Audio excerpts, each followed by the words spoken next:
for a while I've been trying to think of a solution to the problem of this remote control where the batteries run out really quickly. You have to replace the batteries every maybe like 3 months or so. So I came up with a hack, which is this. It's literally just 2 cocktail sticks in a piece of wood, and I drilled some holes in the battery cover so when they stick through there it moves. The batteries can sort of move down a little bit, which disconnects them.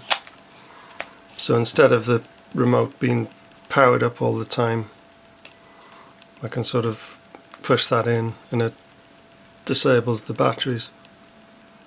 It seems to work, and it should save on battery life, if a bit crude. There you go.